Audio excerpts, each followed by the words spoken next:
I actually caught one. I caught it on a worm because you guys know that's pretty much all. You caught a peacock? So yeah, caught a peacock bass on a worm. It is a full blast, full-on shit show is what it was. Every which way it went wrong. I would say the hotel is kind of like the fishing equivalent of a hunter's cabin. And I slept in there because I got Mr. Snore pants 1 and 2. Yeah. The Tackle Your Personal Best podcast. Check us out on Spotify and YouTube. Brought to you by Digital 410 Media.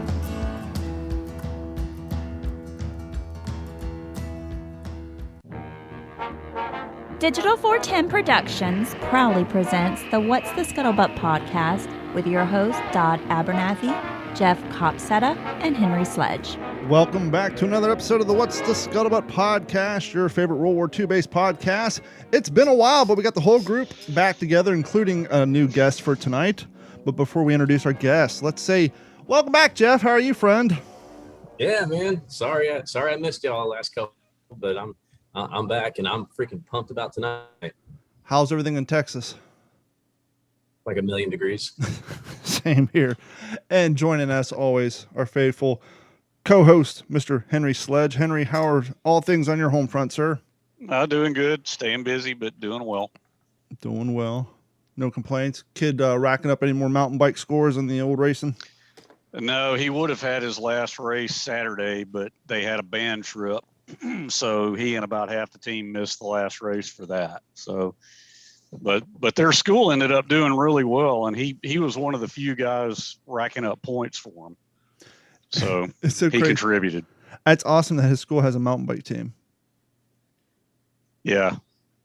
They didn't do that when I was coming on. No, I think if you're lucky, you had like a ski club that you basically got maybe saved $10 on lift tickets. But our guest for today joining us is Mr. Freddie Joe Farnsworth. Freddie, sir, how are you doing? Oh, I'm good. Thank you. How are you guys? We're doing well. As you just heard, we're excited. It's the first episode in 3 weeks that all three of us have been back together. So things are going well. We're excited to talk to you, sir. I'm looking over your background. You have a pretty interesting coming up, if you will. If you don't mind, for our readers, give them the Reader's Digest. Where were you born, and what did you do after high school? Oh, well, I was born in Muncie, Indiana. Midwestern boy. What's that? Said Midwestern boy. Well, no, not really. Well, I'm from Ohio and Kentucky, and we're basically the tri-state there. So my mom's from Kentucky. In fact, my mom and dad live in Kentucky now, in Liberty, Kentucky. Nice. But my dad was he was a homicide detective. He adopted me, my father. My real dad, I really didn't have much knowing of. He was him and my mom got divorced when I was 3, so I really didn't remember him much. But the man who raised me, he was a homicide detective in Dallas, Texas, Grand Prairie, Texas. And he always wanted to be a rancher. So after he married my mom, certain circumstances I don't need to go into, but he decided to go to Wyoming, become a rancher. And I grew up in Pinedale, Wyoming, small little town up in about 70 miles from Jackson Hole. I can only imagine, people say all the time, obviously Wyoming, Montana, that whole area is just beautiful. It's God's country. But I couldn't imagine going from being a homicide detective, seeing all the horrible shit day in, day out, to going to be a rancher and just taking care of cattle and looking over beautiful property, and just, it had to be such a life change for him. Yeah, well, my dad was always, well, it was funny, when I was a young kid, he was a hunter. And then, so he really liked the outdoors anyway. And that's how he found Wyoming bear hunting. And the people that were guiding him were ranchers, and they offered him a job, and he took it. And the funny thing was, it's cold as shit, especially where I grew up, like 9 months of winter.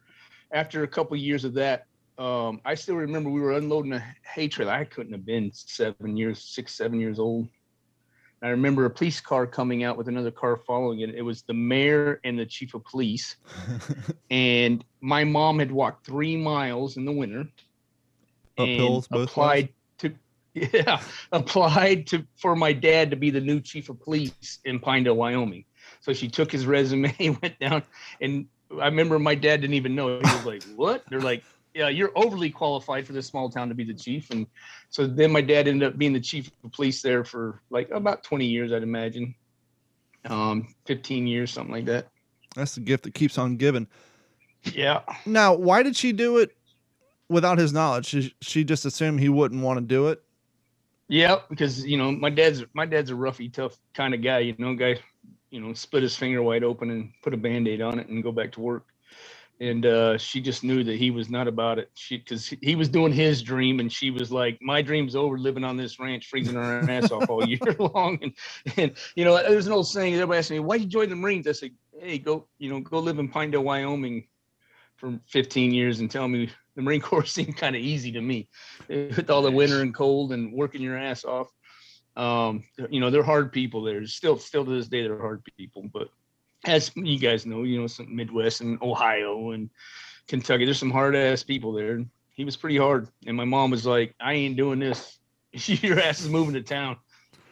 And that's why they live in Kentucky. My mom was like, "Look, I lived in this damn winter almost all my life. We're moving back to where I grew up."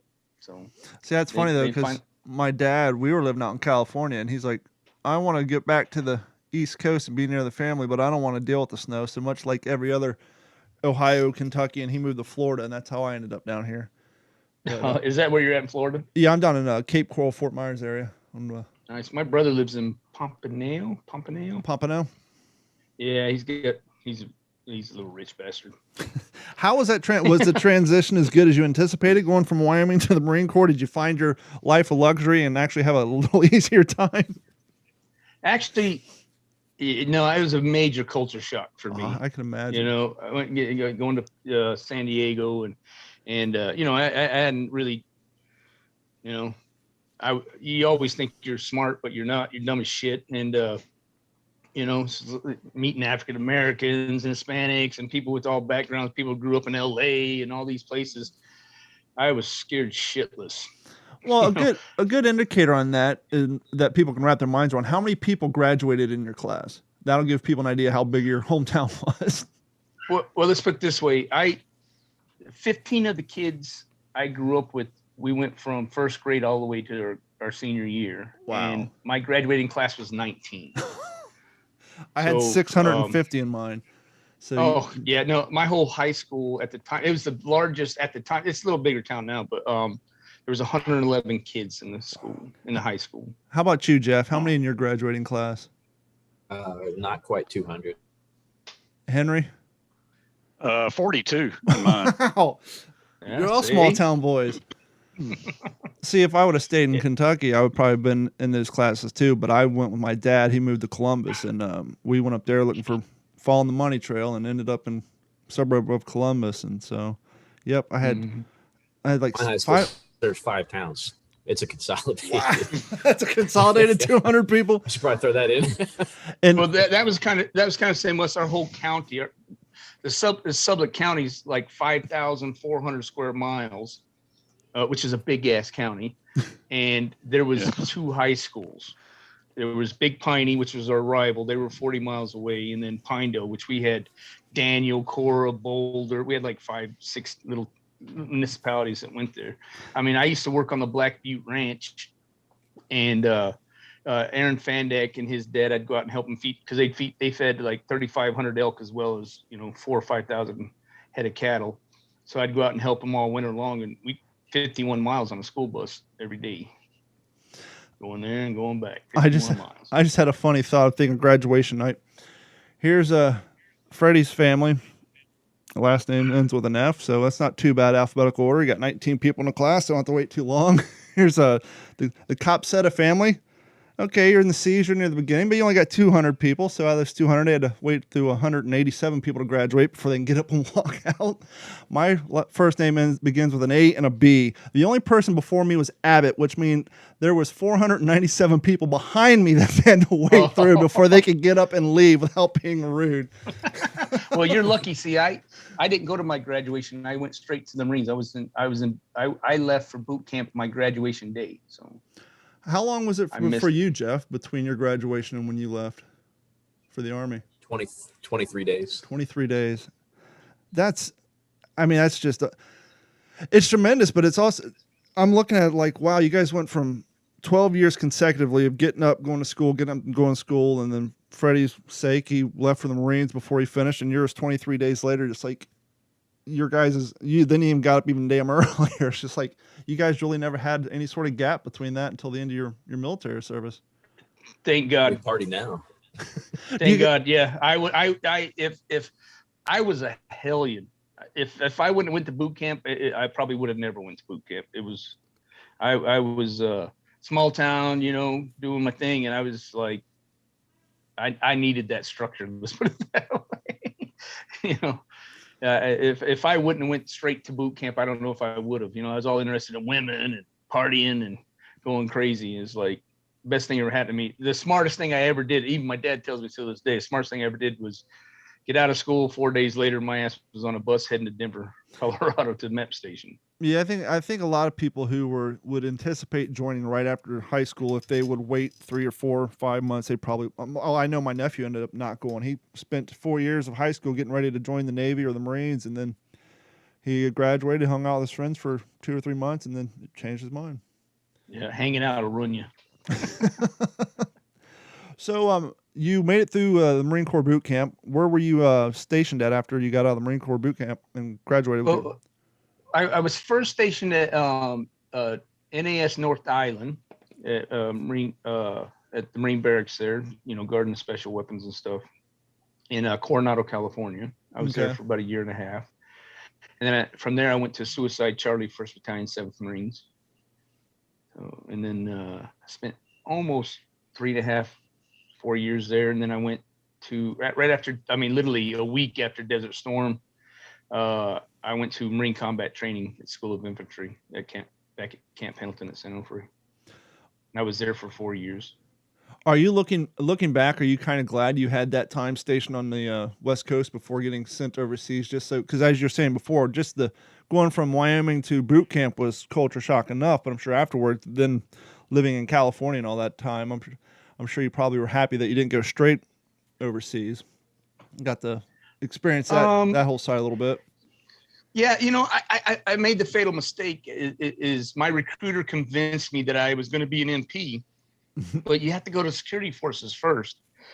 And I didn't know that meant I was going to be a bullet sponge, but I just had to do guard duty for friggin' a year and a half before I was a bullet sponge, which was the greatest thing ever happened to me. I wouldn't have been a good MP. I would have been horrible.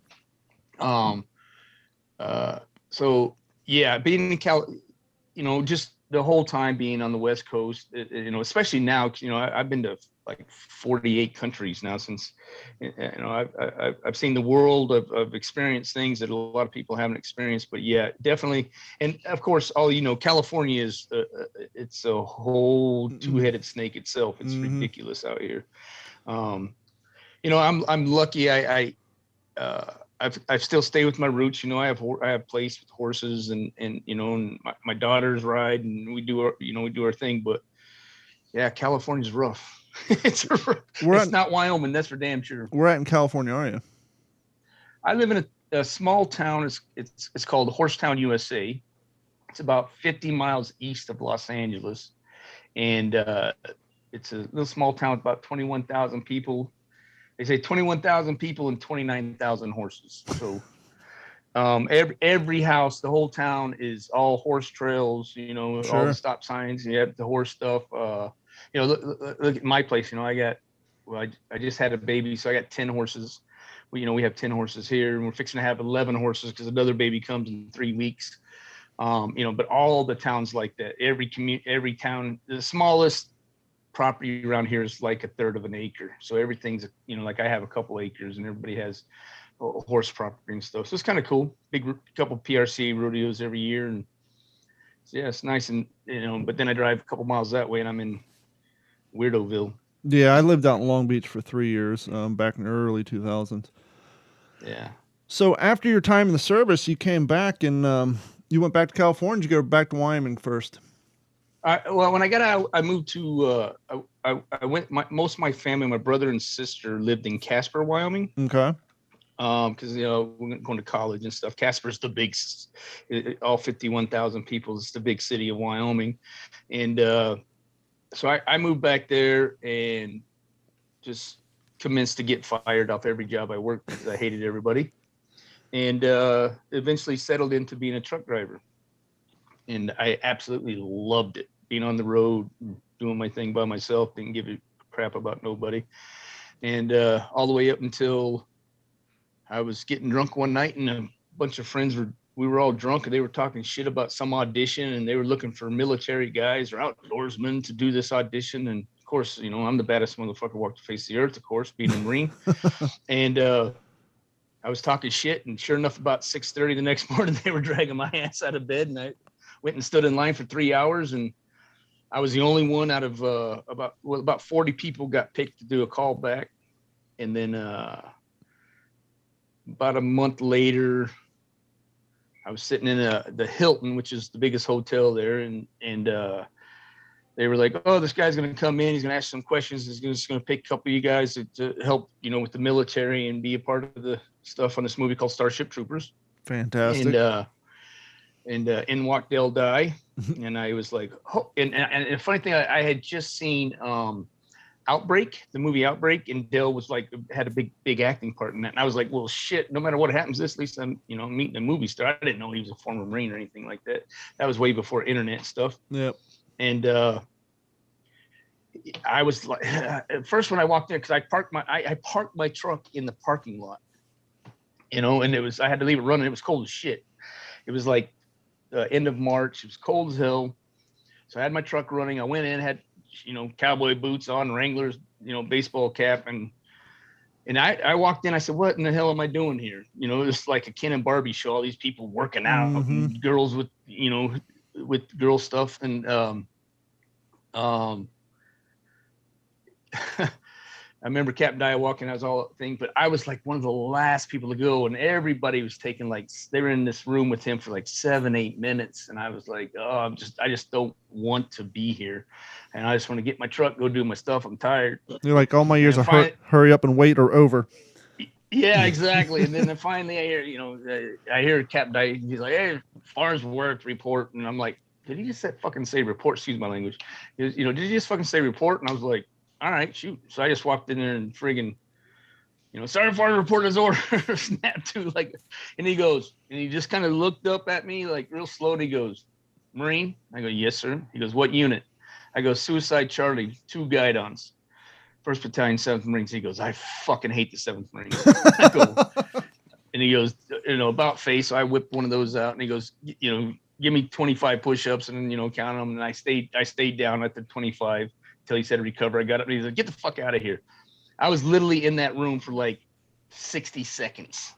And I was like, well, I fucked that up. Everybody thought, all the Ken and Barbies were like, yeah. And then he just walked out and said, "Everybody get out of here. Freddie Joe, you stay here." Nice. And that was pretty much the start of it all right there. What did you do what was your key role in Starship Troopers? Well, I helped, with the training and organizing all the people. Of course, they call them special abilities and stuff. Just organize people. He'd go, "Hey, take these guys over, train them with the weapons, get them moving and stuff." And I was only going to do the Wyoming and South Dakota stuff. But about halfway through, he noticed right off the bat, because I had just finished being an instructor for 2 years. I was an instructor for 2 years at Marine Combat Training, teaching offense, defense, weapons, everything.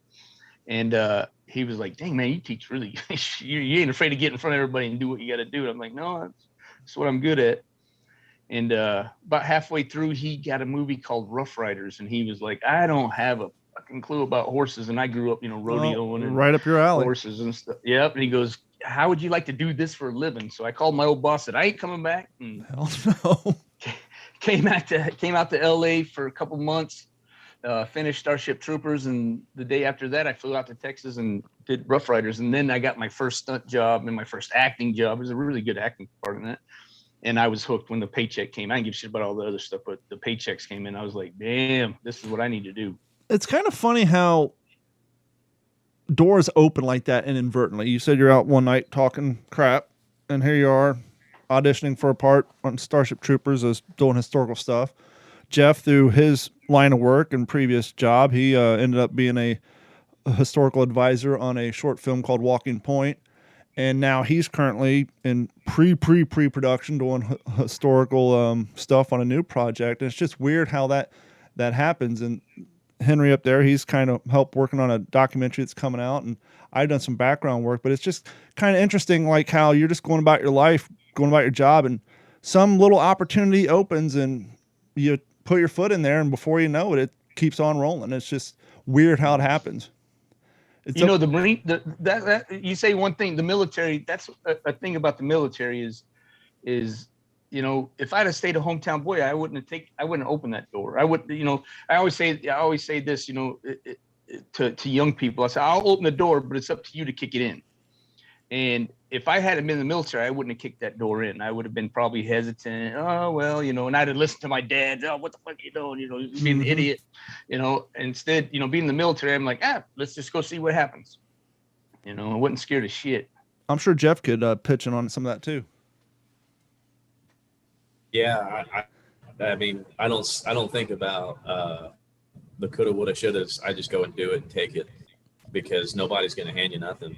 And yeah, the military certainly was a big help with that. And you know, sometimes there's a little luck. I think I'm one of the luckiest guys I know too. So there's some of that cosmic coin toss in there. But yeah, I agree with everything that Freddie said. I mean, sometimes that you just got to take it. You got to kick the door in.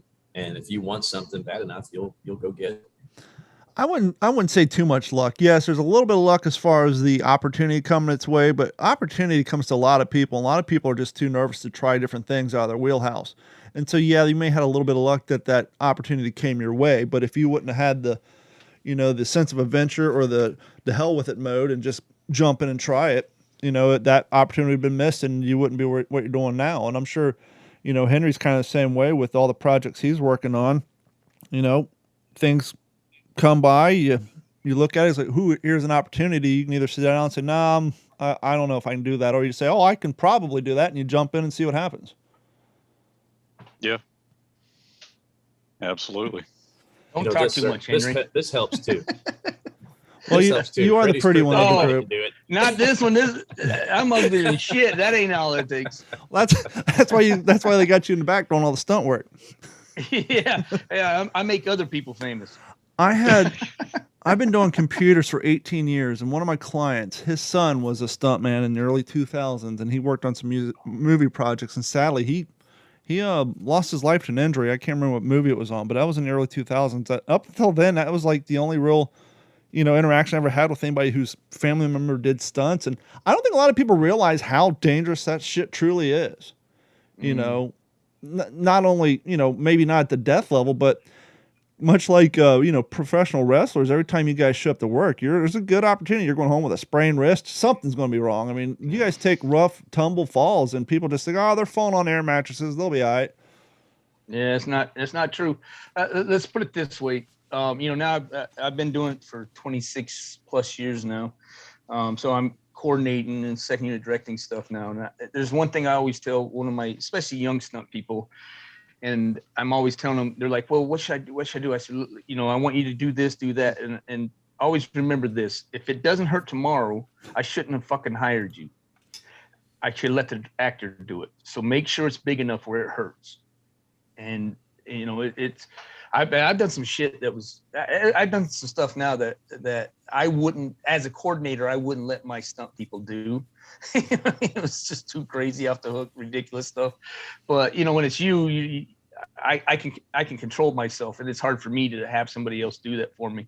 But yeah, pain is like the Marines motto, pain is just weakness leaving the body, and you learn how to deal with it and move on and go on to the next. But it better friggin' hurt. I mean, there was times I doubled Colin Farrell on Alexander, and there was times where I had to have 2 or 3 people pick me up, and why I was screaming to put me back on the horse to do the stunt again.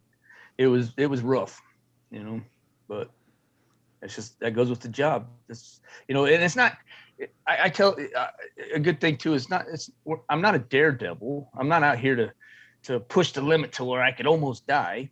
You know, the hardest part for me in my job is, especially as a stunt performer, is is protecting other people. You know, sometimes I'm doing car stunts and I have cameras and camera crews, or I'm doing horses are the hardest because I got a 1,000-pound animal I also have to deal with, you know, and I got all these things going on.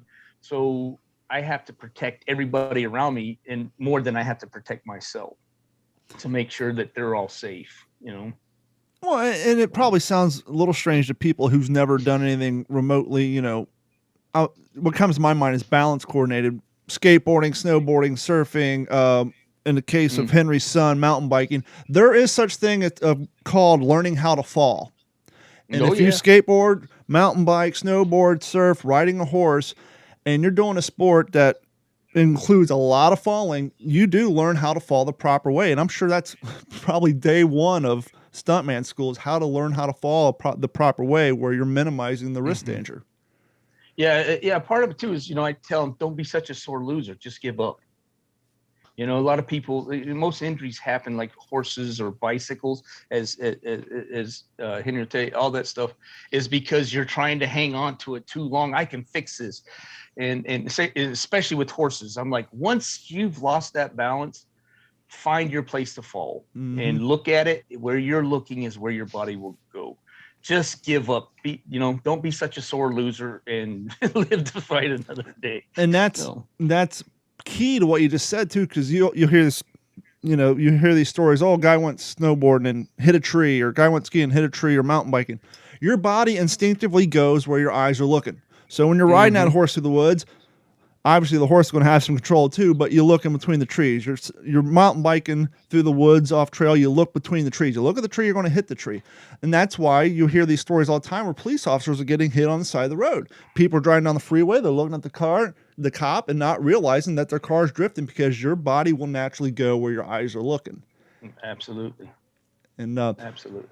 So how long, because, I know the people listening to this podcast, it's a World War II based podcast, like, come on, get to it. Come on, we want to talk about it. We got to talk about the Band of Brothers. Talk about Band of Brothers. How far into your career until you landed over there at the Band of Brothers training facility? About 4 years.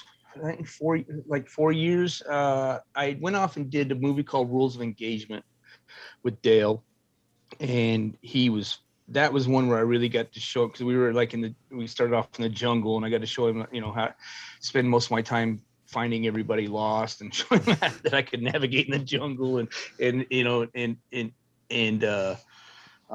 so right after that, Band of Brothers came around. So I would say probably 4.5, 5 years, I guess. I can't remember. Let's see, it was 2000. Was it? No, it was maybe faster than that.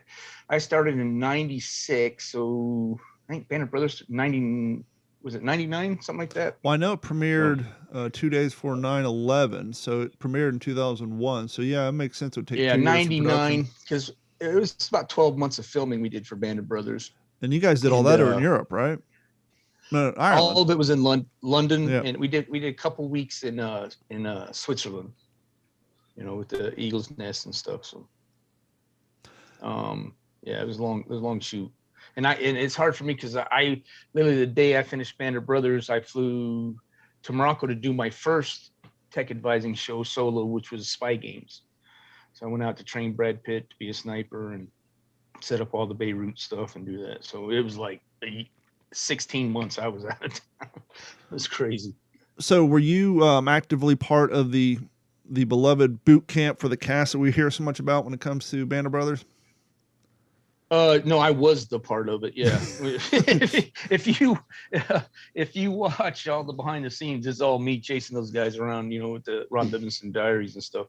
And I was fortunate, I had Buck Compton, Winters, Livingston, Garnier, Liebgott. I had a bunch of those. They were all in my platoon. So I had a lot of the main guys that we were separated in 3 platoons, first and second platoon, of course, and then a weapons platoon as well. So.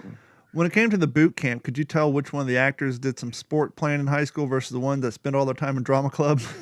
the finest school of acting. Yeah. I mean, very quick. I mean, you could tell like Neil McDonald was, he was a little stud dude, and Little Jimmy Matteo. Matteo was a little badass. You know, he was always that, you know, that little kid with the chip on his shoulder. Luz, Rick Gomez, he was, you know, he could tell he had put his time in. Of course, Donnie Wahlberg, you know, the guy has a physique like it's fucking ridiculous. But yeah, you could tell really quick. You know, the good thing about doing it right, and I still do it, is I break them down so hard. It doesn't matter if they're an athlete or they were the wimpy, you know, high school drama kid. They're all, by the second or third day, they're all just mush. Their bodies have never, you know, been up 3 days with only a few hours of sleep. And even in that few hours of sleep, you know, you're interrupting them, you know, messing with them, putting them on fire watch or, you know, just coming in and scaring the shit out of them, whatever the heck it is, as well as all the physical work, getting up and, you know, doing a 3-mile run in the morning and then constantly just moving all the time. You know, that's not a normal human being's day. Sure. So usually by the third day, even, you know, you even have Neil McDonald just like, you know, you can just see him just like, oh, I'm broke, man. I just don't want this guy yelling at me no more. I don't want that guy yelling at me no more. I just want peace and quiet for 5 seconds. And but yeah, I mean, you can all, I mean, just like anything in the world, you can always tell, you know, who the studs are and who the thinkers are, I guess is a good way of putting it.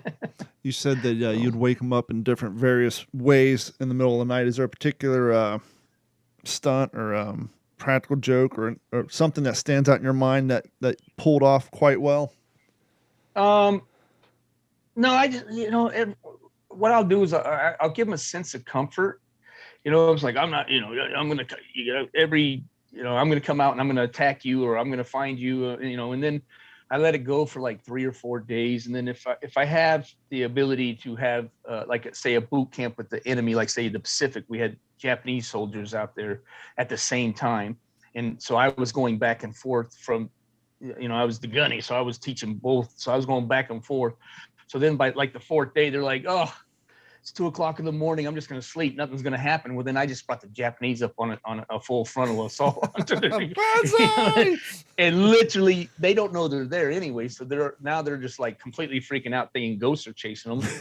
You know, that they've messed with the spirit world, and then you really got their attention. You guys see the size of that chicken? Exactly. Jeff, you have any questions? I know, like I was saying, you're going to be doing a little bit of a historical advising on a project coming up. You have any questions or thoughts for Freddie?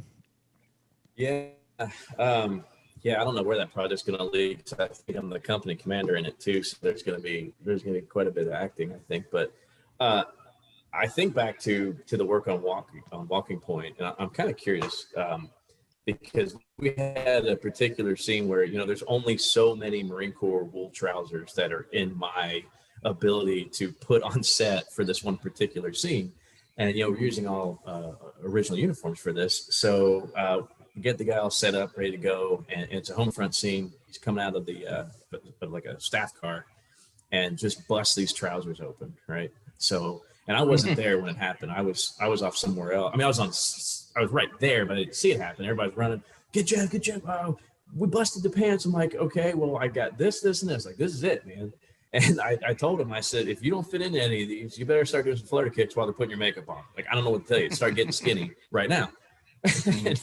And I was kind of talked to by one of the other co-stars, like, you know, we are actors, you know, it is a professional, you know, career and everything. I was like, okay, well, I didn't mean to overstep my bounds. It's just, I don't know how else to say it. So I'm curious because I you know, your reputation, of course, has preceded you. And I'm just curious. I'm not going to say that I'll never have the opportunities that you had. I'd like to.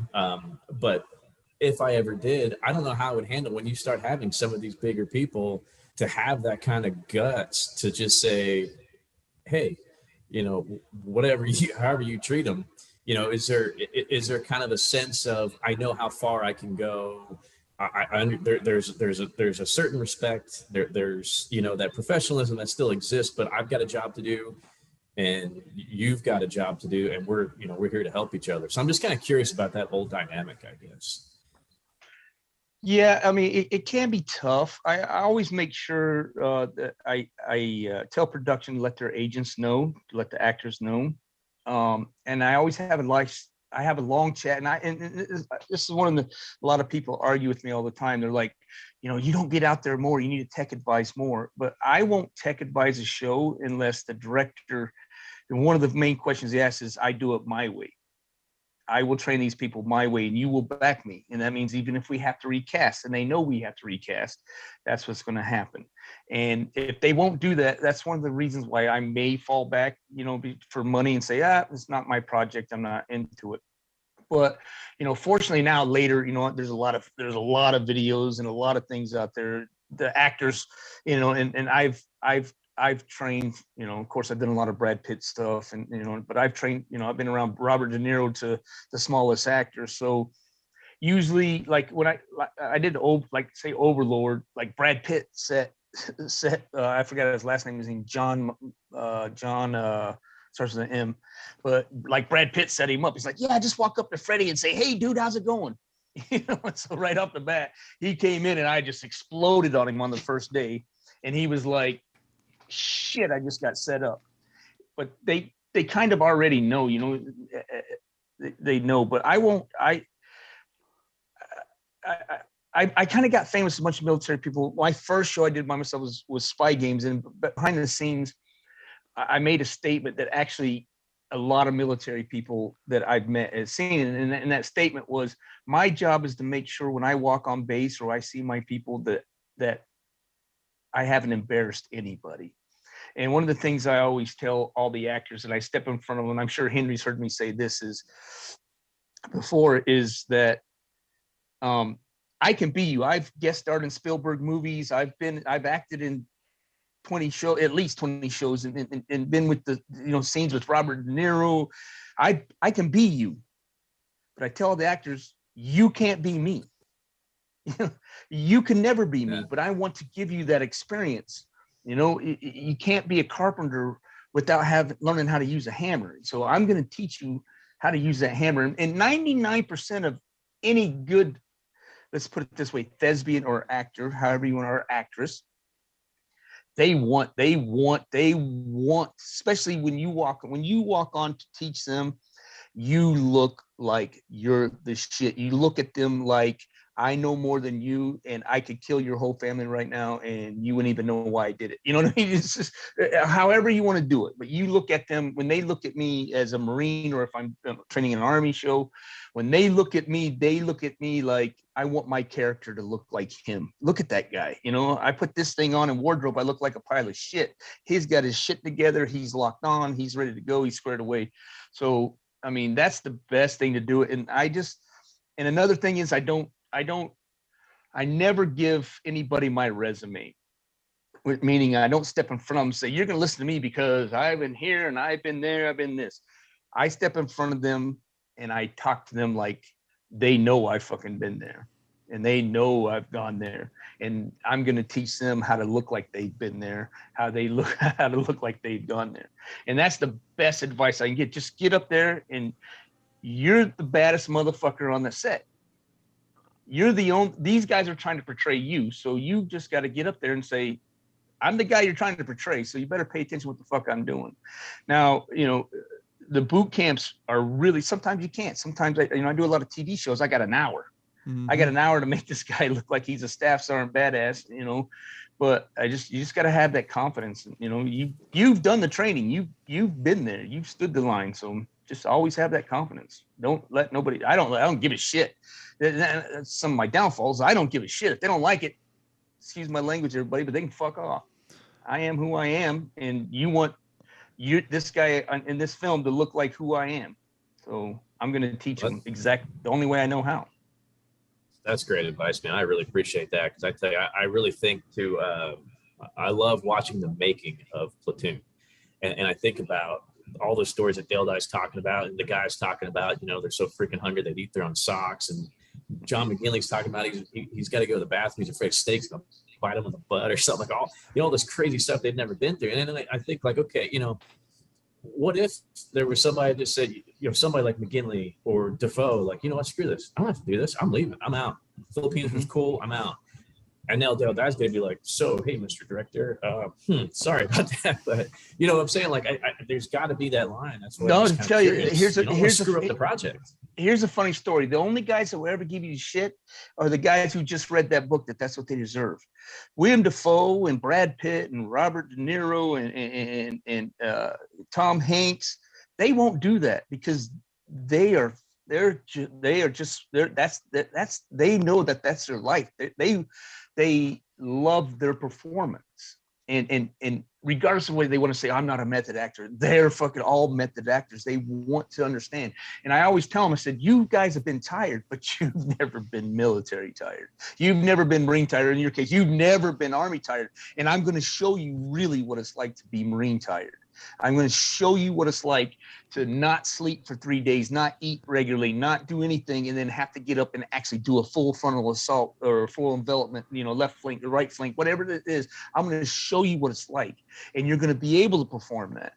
And I'm going to take this weapon. It's like horses, you get actors, especially actors. They're a product of natural, behavior and doing everything over and over and over again. You take a weapon and you get it in their hand, they are fucked. You see the movies that don't have somebody to teach them. They're just like, they're horrible. They look like a whore in church. It's like not right. Excuse my link. Sorry, everybody.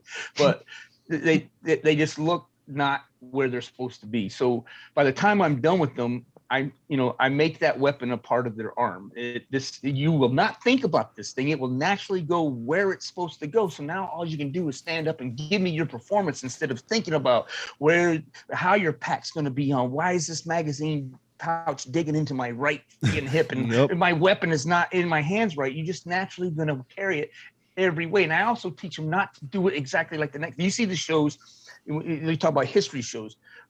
One of the downfalls I watch with history shows is everybody's gear is exactly the same. Everybody's got. I'm like, hey, that's not right for you. Move it over here. Show me something different. Put the e-tool up high on your back, because you don't like it on your ass pack or whatever the hell it might be. Depending on what genre it is. Switch it around, and that's a good thing about boot camp. They learn that, oh shit, that's just rubbed me wrong. Gunny, what should I do? I'm like, well, fucking move it, stupid. or just let yourself get rashed up. I don't give a shit.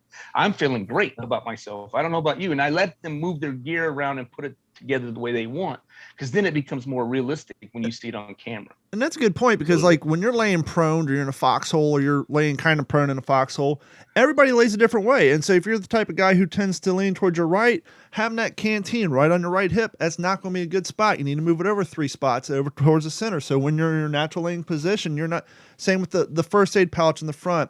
And that's a very good observation. I want to back up real quick. Jeff, kind of what Freddie was saying, I think your experience in the military is going to help, but I think your experience in just historical stuff and being in uniform, and Freddie had a great point where he was saying, see these guys get their uniform on in wardrobe and they don't have the confidence to be in the uniform, and they don't look the part. And clearly, Jeff, you've had the experience not only in modern day uniforms, but in both Marine Corps and Army uniforms, and you'll definitely, one, you did play the part, but you know how to play the part. But I think that's a very astute observation, because, Freddie, I did some background work on the remake of The Right Stuff, and I was in the pilot episode, and I'm a living historian, and I got cast as a naval officer just to be in a background of this. And I like this series, by the way. Thank you. It was actually a good series. I was in the background of the Officers Club, and you can actually see me. I got a prominent placement back there. But I remember we were all milling around waiting for them to reset. And the second AD was actually going around talking to the extras. And I was like, that's kind of cool. And he came up to me. He's like, did you serve in the military? I'm like, no, sir. I'm just a living historian. This is what I do. I spend my weekend in different military uniforms. But because I've spent so much time in those uniforms, I know how to stand and I know how to present myself. He just assumed that I had some minor military experience, versus the other guys are just kind of slouching around and just, looking like they're just got another sport coat on. And so I think that's a very astute observation, that if you don't have, 3 weeks to train, you only got 2 hours, just try to instill that confidence into them, to look like you at least play the role, put your chest out, put your shoulders back, stand up straight, and don't just be slouching like you're just wearing a basketball jersey to the home game. Yeah, exactly. Another that's thing, a great lesson. Go ahead, Jeff. Sorry, I didn't mean to interrupt. Another thing that always helps too with background, and because I train in background as well, because I don't believe in just training the actors. Um, Another thing that really helps is I always ask them when I give them their moment. Of course, I'm screaming and yelling at them constantly, making them look like idiots the first at least 48 hours. But when the first time I kind of sit down and say, you know, actually I am human and you could be human too, but still be this badass. I always ask them, you know, anybody here know anybody that has served in the military? Anybody here's family served in the military? Anybody here's, you know, grandfather? And I go through the whole thing, and everybody always raises their hand. Everybody. They know somebody, or they're related to somebody, or there's a family member. And I always say, you're here to represent them. Mm-hmm. And why would you disrespect that person, regardless of what their job is? They put their shit on the line, regardless, whether they're a messman or a bullet sponge like I was. Their ass puts that uniform on and makes it happen, because they're all every job is needed in the military. So it's your job now to represent that person, you know. And man, that makes a big difference too, because they start thinking about, you know, their boyfriend Johnny, you know, or their best friend, you know, or their grandfather, or their dad, or their brother, and they get a little bit of pride in them. You're like, wait, man, I could tell my brother that, hey, man, I did this for you. You know, I did this right for you, and that's also a really good technique that actually gets into the minds of them. Because I've never stood. I was acting in a commercial, in a Modelo commercial. And they had these tech advisors, and I was a little bit iffy about the tech advisors, and because they weren't really tech advisors, they were more just talking about the directors and all these background informers. And I had to do this boot camp scene, and they were like more enthralled than watching me do the boot camp scene. So I was like, oh, who the hell are these tech advisors? But we got to a point where we had to do it like a marching scene, and they were out there just going through the numbers, and I said, hey man, can I, you know, and they knew who I was, of course, and so they were a little bit intimidated by me. I said, look, I'm not trying to step on you, but can you just give me 5 minutes with everybody? And that's what I did, because these background performers were like, what I got to do here? I'm getting paid regardless. I don't want to do this. This is bullshit, you know. And even a couple of actors. And one of the actors was a former Marine, so it's kind of good to give me a compliment when it was done. But I just sat up and I said, how many of you? And they all raised their hand. Somebody they related to, they knew somebody, whatever. And I gave them that whole speech, but you're representing that person right now, the person that stands the line, the person that's there right now doing the shit. And you want to sit out here going, oh, I'm want to be an actor, or I'm this. You got to stand up here and learn. And you're getting paid to learn how to do this shit. You're getting paid. People pay me. This is still this day. They pay me. Hey man, can I got this thing. I'll give you so much cash. You just spend 2 hours with me to unfuck me. You know what I mean? So, you know, I'm like, but you're getting paid for free shit. And you're getting to do something cool. Yeah. In like 5 minutes, I had these guys marked by the numbers, you know, counting it down 1, 2, 3. In 5 minutes, they were all marching. And the tech advisors came up at the end. They were like, wow, man, how'd you do that? I said, you got to treat them like, you know, you got to give them some like want to. They got to want to do it. And then it goes back to your question about actors standing up there. If I have an actor come up, and trust me, I've had one, and he tried to get me fired. I've had two. One, we just went back and took care of it. But one of them tried to get me fired, and he got threatened to be fired off the show. And it was a big actor. And he just basically, he didn't want to do it. So, you know, I'm an actor. I can do whatever. I act scared. And I just flat out said, you know, fine. But, you know, if I kicked your ass, what's the problem? You know, and then it was like, oh, I can't do this no more, you know. And, you know, if you're confident in what you do and the producers are happy about who you are, they'll stand behind you and say, yeah, he's right. You know, you got to do what you got to do. Now, a lot of our core audience here are living historians themselves, and I've said this to young cats when we're at a reenacting event, especially at a museum. We're doing living history, and there's a lot of public running around. I say, hey, while you have you're in that uniform, even though you never served, you're only 18, 19, play the role, because most of these people out here, a lot of them think you're actually in the service, and you're spending your weekend wearing a different uniform. So while you're in that uniform, pay the role, because you don't want to disrespect those who did serve modern and in the past, because you're acting like an asshole in that uniform. Because there's so many people who come to those events, and Jeff can tell you the same thing. They just think, A, we show up and get in a trailer and get a free uniform, and B, a lot of those cats there are serving. When more often than not, yeah, some of them are retired service members, but a lot of them are just people who are adamant about history. And so I try to tell the people, you know, hey, act right at least, until the public leaves, and then you want to slouch around and act like a dick, go ahead. But yeah, I'm right there with you. Hey, the funny thing, you talk about history. I don't have the mentality and the understanding of why somebody's so enthralled in history, but yet history is just not about what happened. It's about everything that happened. So if you're truly a historian, you give a shit about it. Learn about who the person is that you're playing. Learn about where he came from, that he had, that he passed away on the battlefield and he had a baby sister, or he had a wife and he had child, and that'll give you a whole different respect. I never, still to this day, if I see anybody out of uniform or something, I'll still say it. I'm like, hey, excuse me, come here. Let's have a little chat. I get it. You're tired, but unfuck yourself. You look like a bag of shit and people are looking at you. Don't do that. Now, for those of you listening to the show in the audio format, you're thinking, Freddie, he sounds familiar. Where have I seen him in? What Band of Brothers? You were the guy on Fat Boy. You delivered a message and said, come on, Fat Boy, and smack that horse on the ass. Yeah, man. Everybody remembers the horse, not me. That was a beautiful goddamn horse, and like that doesn't seem like the type of horse you would see in a battlefield, but that was a beautiful horse. Was that one? You see that horse a lot in that show. He's actually one of the draft horses, one of the teams. You see him a lot pulling wagons throughout the whole show. And I just named him Fat Boy because of a friend of mine is a British Royal Marine, and he was a little bit heavy. And I said, I'm gonna name my horse after you. And he thought I was gonna name him Billy Bud.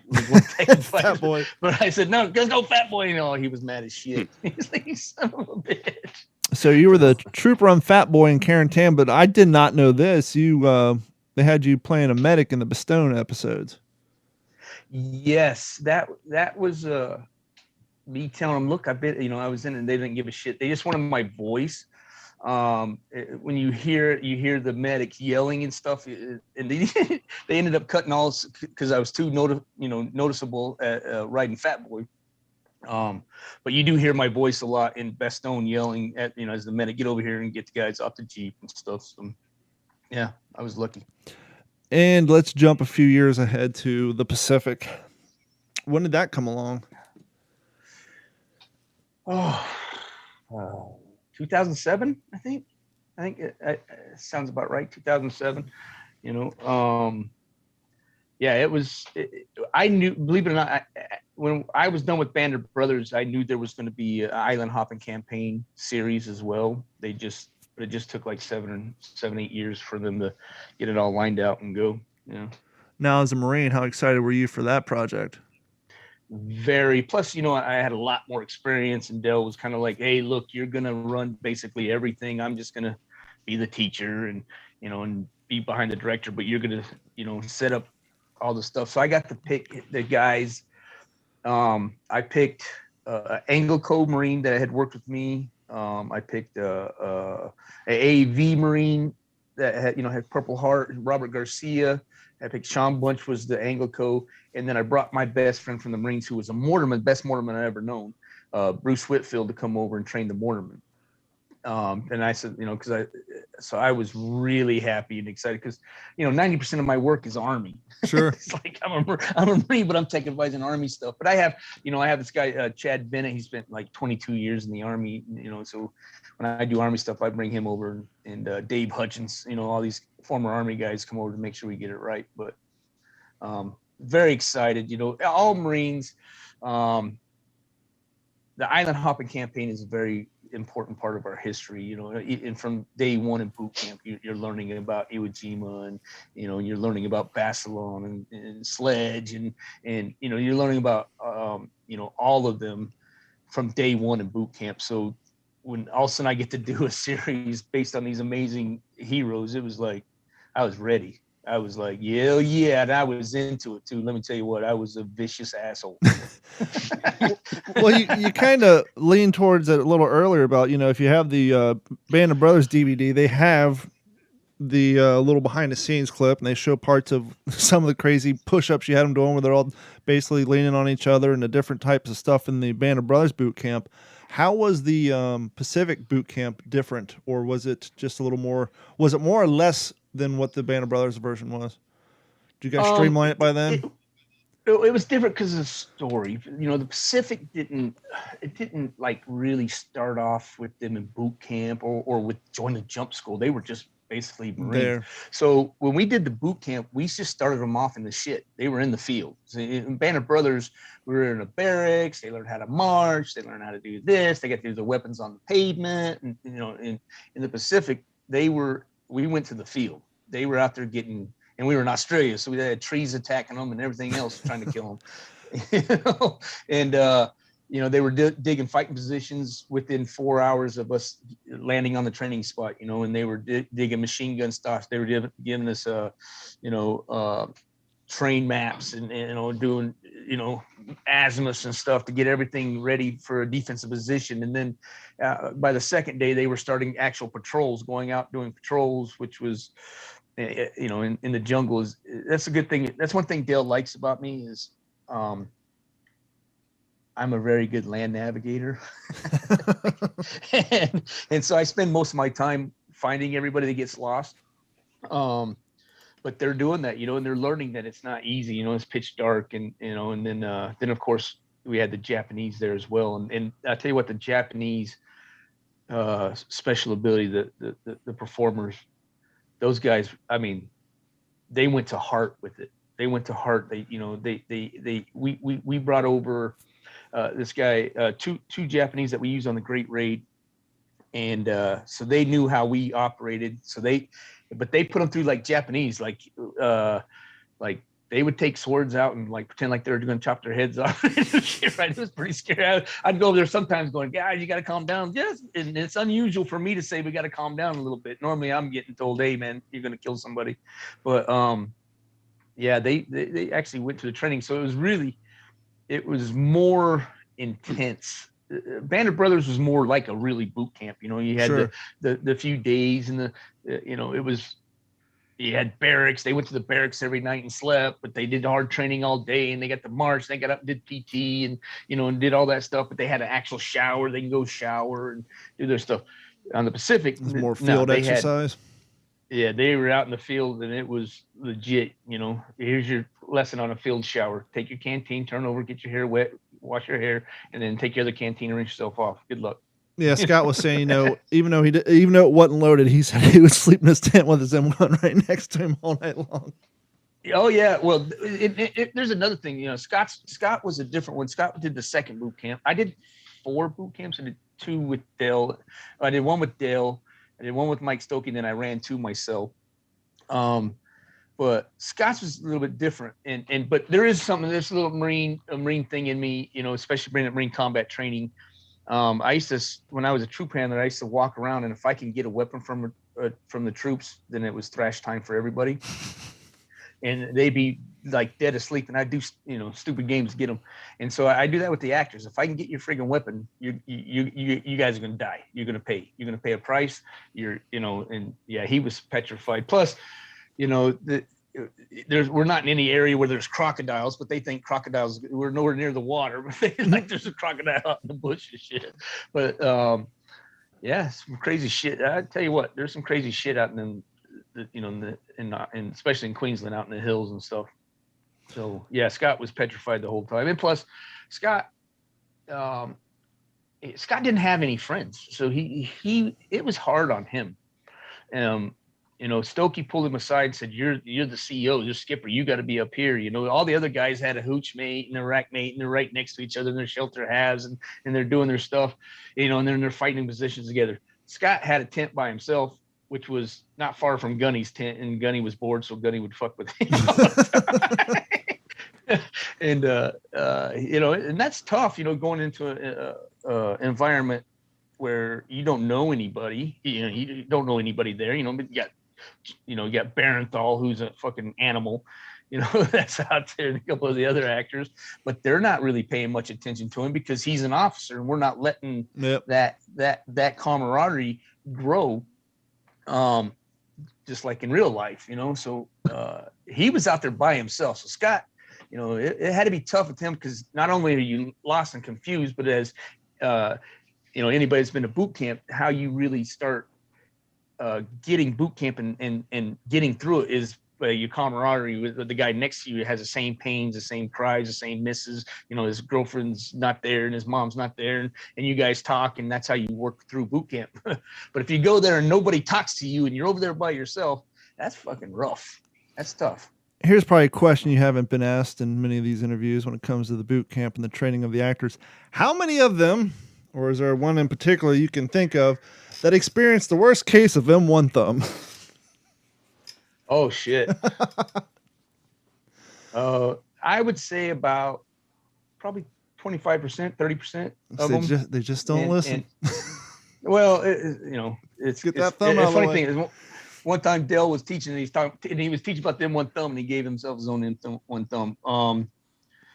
But yeah, you know, the M1 Grand is a bitch. So, if you don't do it right, you're gonna get caught. So, and a lot of them happen too, like the very first firefight, and they're already good. They think they know what they're doing, but they've never actually been people coming at them, and then they get excited. Next thing you know, we got 3 of them with thumbs all blown up and stuff. But, and you know, as well as Jeff and I do, blanks don't cycle the way they should. They're hot, they're dirty, and a lot of times you're in the field making do, trying to clear jams and ejecting end blocks that just don't want to come out right. So yeah, it can be a catastrophe.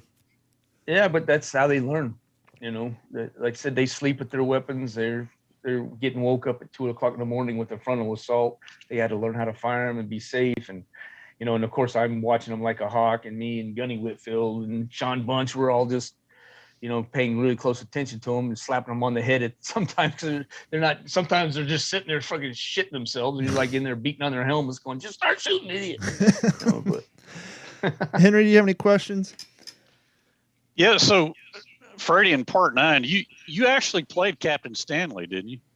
Yes, sir. Stumpy Stanley, First Lieutenant Stumpy Stanley. Yeah, I was glad. You know, I didn't even realize that till doing a recent rewatch of it at the end credit. You know, Freddie Joe Farnsworth, Stanley. And I was glad to see that because, I mean, I remember talking to the real Stumpy Stanley when he would call the house trying to get in touch with my dad.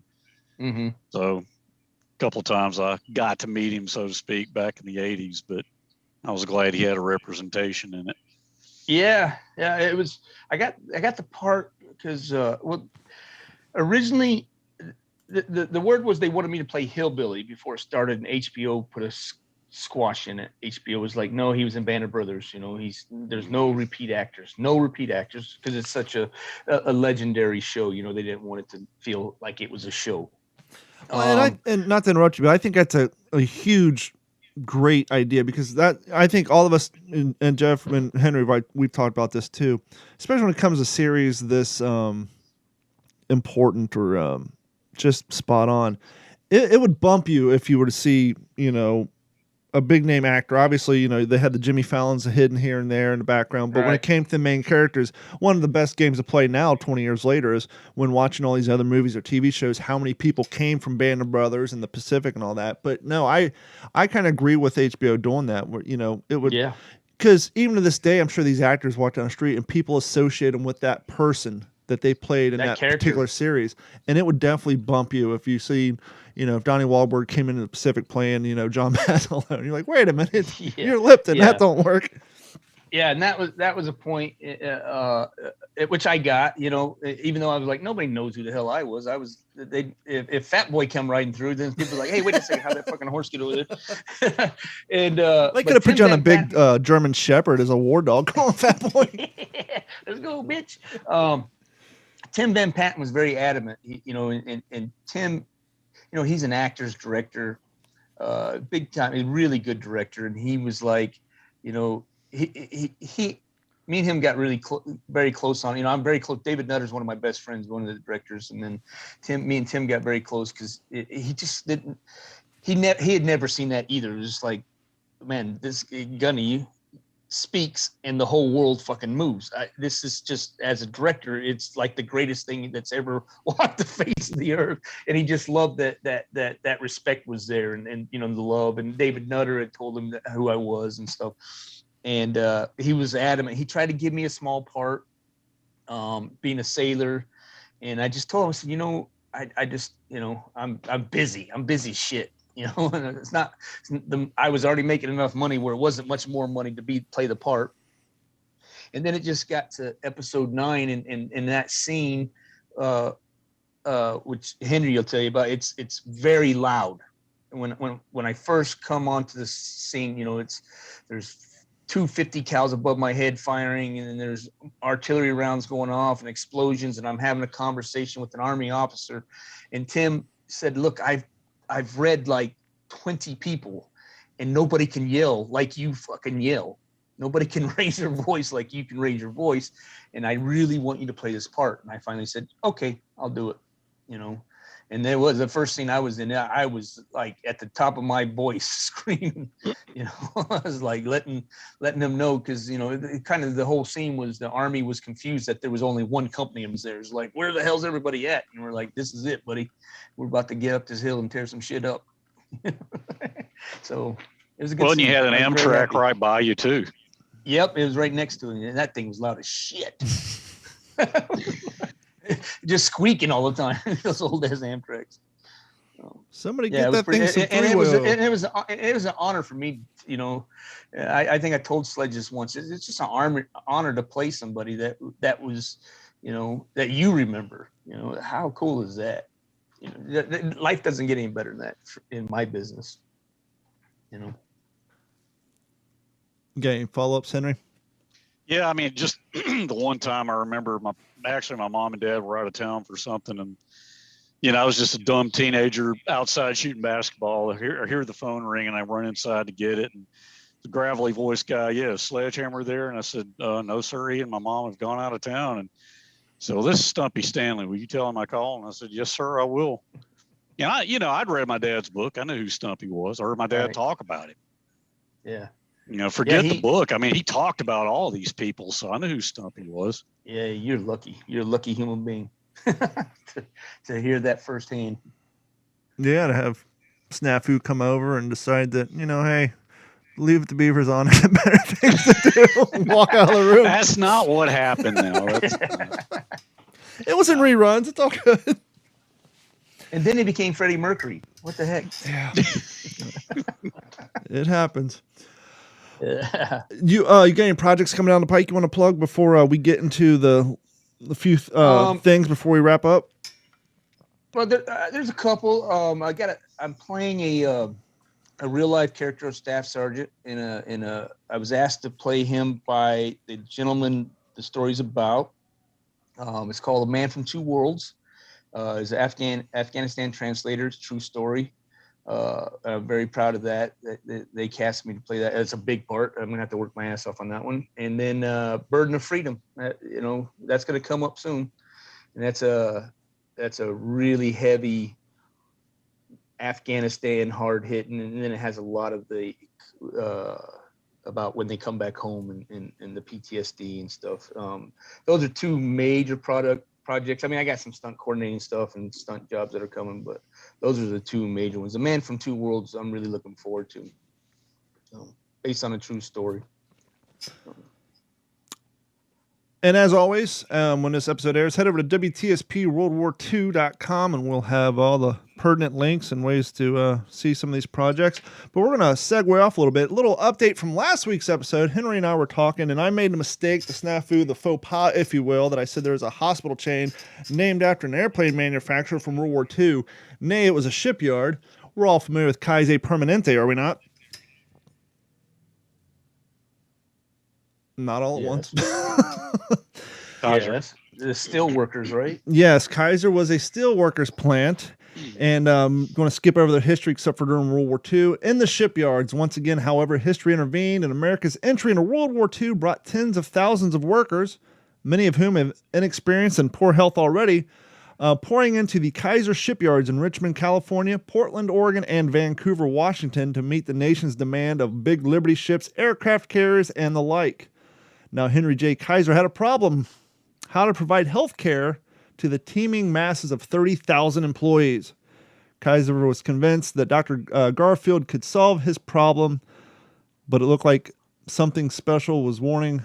The surgeon was already scheduled to enter active duty in the United States Army Reserve units just a few weeks later. And this goes on to tell a story, but that is how After the war, they stopped making ships, but they continued with the healthcare because they streamlined this healthcare for these 30,000 employees at all their locations. That now they went from being Kaiser Shipbuilding and Ironworks to Kaiser Permanente, one of the bigger hospital chains out in California and the West Coast. And so that was a little update. I wanted to make sure I got that right from last week's episode. So, Jeff, you've been gone for a little bit. This is the time of the show where we talk about books we're reading. What have you been reading in your minimum amount of free times in between feeding a kid and trips to the shower?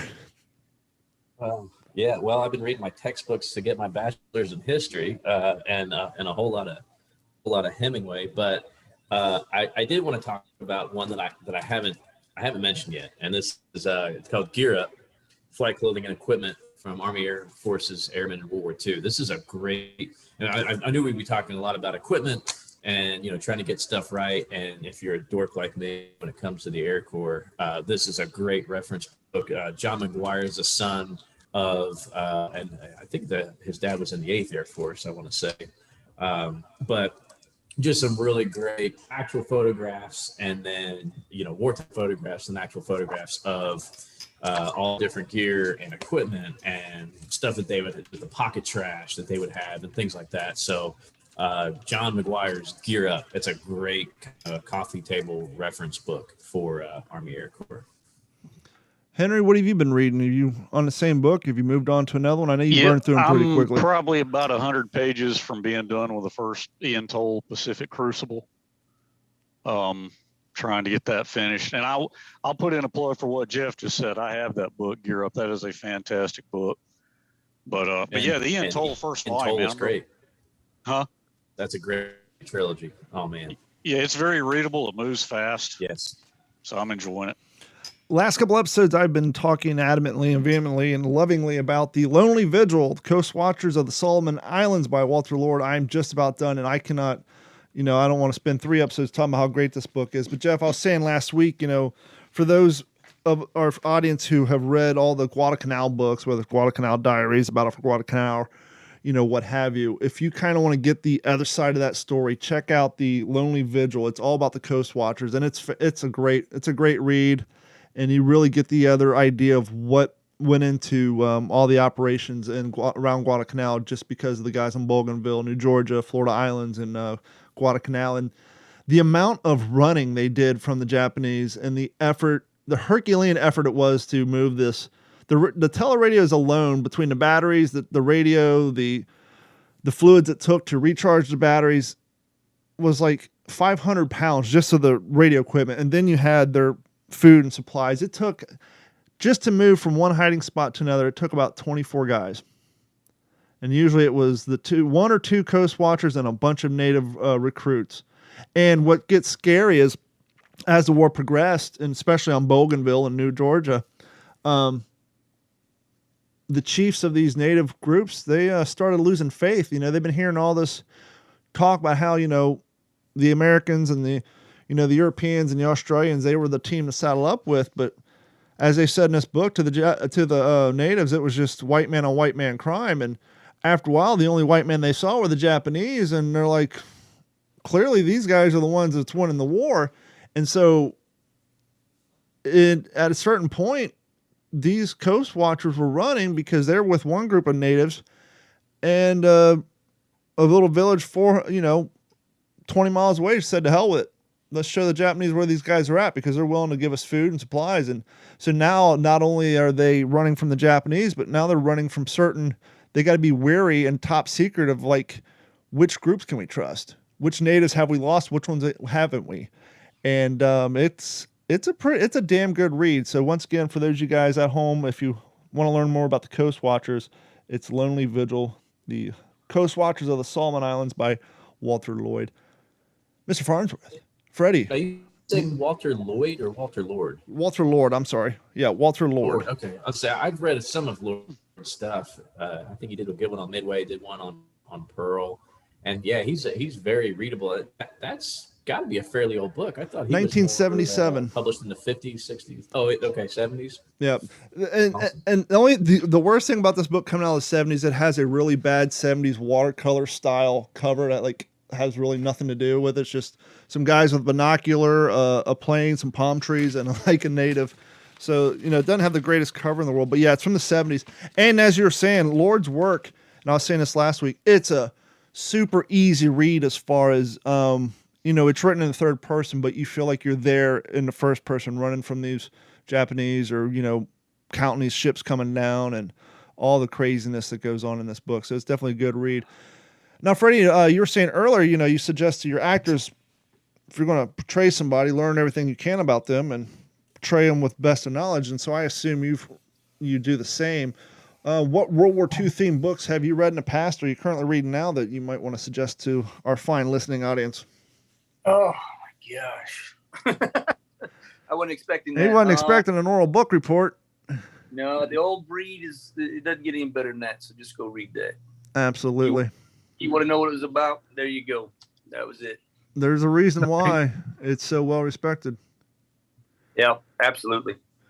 Now, before we wrap up the show, we're going to get a little in the weeds here, but Jeff and I were talking about this through text messages, and, we have a lot of living historians and a lot of young cats who are wanting to get into the hobby, and as Jeff was saying earlier, when you're doing this, you really want to make sure you got all your T's crossed and your dots I'd and your Q's with the funny little symbol at the bottom when it comes to your uniform to make sure your authenticity is there.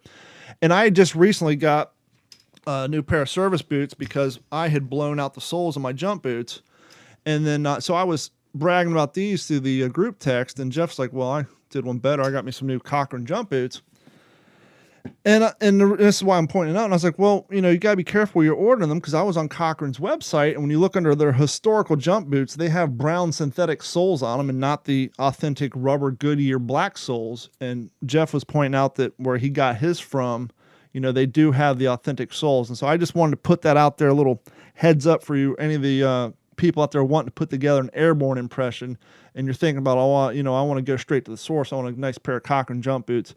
Just go through the website slowly and make sure you look at the photo of the soles and make sure they are the authentic black Goodyear rubber soles and not the new brown synthetic ones, because no one will pick on you harder than the other living historians at those events. You walk up with some brown sole boots at you, which, by the way, cost more than the authentic ones that Jeff found through a third-party reseller. So I just wanted to put that out there.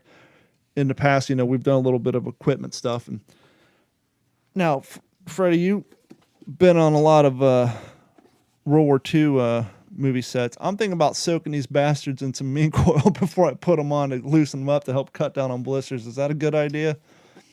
Because these things are brand new. I mean, yeah, we had all the guys take baths with theirs on, get them wet, and then wear them around, let them dry out, just to get them to mold to their feet.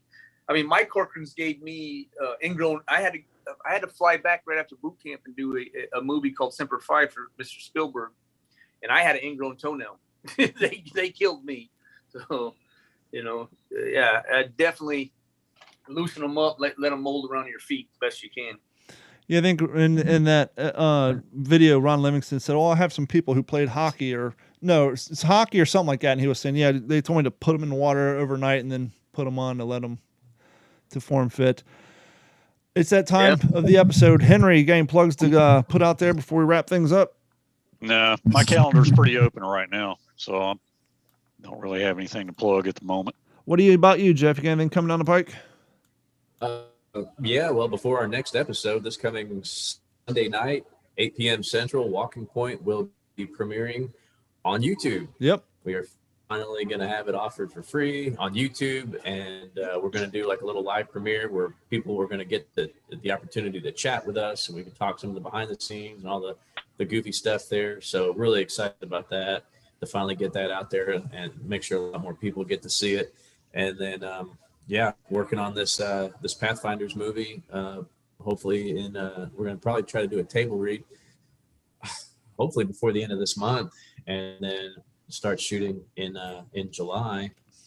So look for anybody that's got any little info on stuff like that. I'm open to listen to their stories and make sure that we're getting it right, because that's important. We are portraying it's the director's uncle that we're portraying, in this film. This is all true stuff. So we're going to try to get it as right as we can, and we're going to use some artistic licensing while doing it, of course. And I just wanted to hammer in one more point too that Freddie had mentioned before we go, because I've been saying it for years with reenactors. Don't think that because it's in the Dash 100, Dash 21, this is how they wore their gear. Mm-hmm. Throw the book away, because if the E-tool was knocking you in your butt, you're gonna shift it around. You're gonna change it. You're not gonna wear the canteen the way it was always supposed to be on there. You're gonna make it custom to you, because I guarantee you there have been tactical tailors since ancient warfare. And that's just how it is. And I don't know how many times I've heard people say, well, I never saw a picture of them wearing it like that. Well, that's probably because the picture doesn't exist, but it doesn't mean that those individuals, those customized individuals that hit the battlefield, did not customize their stuff. I mean, I guarantee you there's guys on those troop ships with a sewing kit going, hey, Mac, what are you doing? I don't like the pocket there. I want a pocket right here, so I'm going to put it right here. And furthermore, do that to my uniform. Absolutely. And furthermore, so that's more to the reenactors. Yeah. That for Hollywood. And I agree with Freddie too, man. There's some things you just can't always find the original. You got to go aftermarket. The real Stitch Nazis are going to know, but nothing calls people out like when they're holding a weapon and it looks like they've got 2 left hands and 11 thumbs. Yep. I mean, if you look like it's a foreign object in your hand still, it doesn't matter. You can have everything perfect. It's going to scream, this guy is not for real. So, Freddie, this is going to sound weird, but can I offer a suggestion for your future curriculum in historical-based boot camp? Who, me? Yeah, can I offer a suggestion you can add to your curriculum? Yeah, of course. I don't know if you guys have noticed this, but as we know that the world frowns upon smoking now, and I've noticed in movies, actors, you can tell, have never really hit a true cigarette because they do not hold them the right way. They don't inhale the right way. So I think on your next historical film, you're going to have to get your actors aside, get some of those clove cigarettes from the department, and do a good 2 hours in the proper way of smoking a cigarette, because they hold them in such a weird way. It almost looks like they're holding joints nowadays, because, they didn't grow up smoking like we all did, or a lot of us did. And so you can really see that in some of these TV shows and movies now. It's like, yeah, they need to focus on that a little bit. It's just it's the little things. Oh yeah, I agree. I mean, I never smoked, so I'll have somebody. always like we had people like Ross McCall that smoke a cigarette every second. So yep, have him teach them. Right. But honestly, even as actors, when they have to do a scene, even if they've smoked their whole life, all of a sudden that becomes foreign to them too. So it's funny how they all get 2 left feet. Yeah, that and it was funny because when we did The Right Stuff, it was originally going to air on Smithsonian and then double over on Disney Plus. And so some of the scenes, like the New Year's Eve scene that I did, and the bar scene I did, we actually had to shoot each thing twice. One where we were smoking for the Smithsonian Network, and one where all the cigarettes are just in the ashtray burning for Disney Plus. And so they actually went that route. And on some of the scenes, they had us with, like, the background actors were just hitting on vape pens, and then the ones that were actually within scene, they had us smoking the clove cigarettes, so it had the correct ash and all that. But yeah, even that stuff. I think that kind of depends on your actor too, because I mean, you don't want, like, if you think about maybe Saving Private Ryan, you don't want Upham to look like he's always been smoking because he just picked it up. That's true. I think that's kind of dependent on, if it's an 18-year-old kid that's never smoked a cigarette, and all of a sudden, like, I smoke now as they're in the Amtrak hitting the beach, like, give me a cigarette. It kind of makes sense that he doesn't know what he's doing with us. So I think that's kind of dependent too. Yeah, but 8 scenes in where it's 2 months later and they're battle hardened on that battlefield, he would have it figured out real quick, minus the nerves. But that's gonna wrap it up for this episode of the What's in Your Head, the What's the Scuttlebutt podcast. I have too many podcasts that starts with W's, but as always, if you want to support the show, please head over to WTSPWWII.com, click on that Patreon link, sign up, like, and subscribe. And we also sell T-shirts, as you can see myself and Jeff are wearing. And if you don't want to sign up for Patreon, you don't want to buy a T-shirt, that's fine. The best way you can promote the show is simply share us with a like-minded friend who has an interest in World War II-based history. But until we see each other next week, I hope everybody has a great week. And I want to thank, as always, Jeff, Henry, and Freddie for coming on. And we will talk to everybody next week. And I'm trying to do this real cool-like and hit this right here. This has been a Digital 410 production.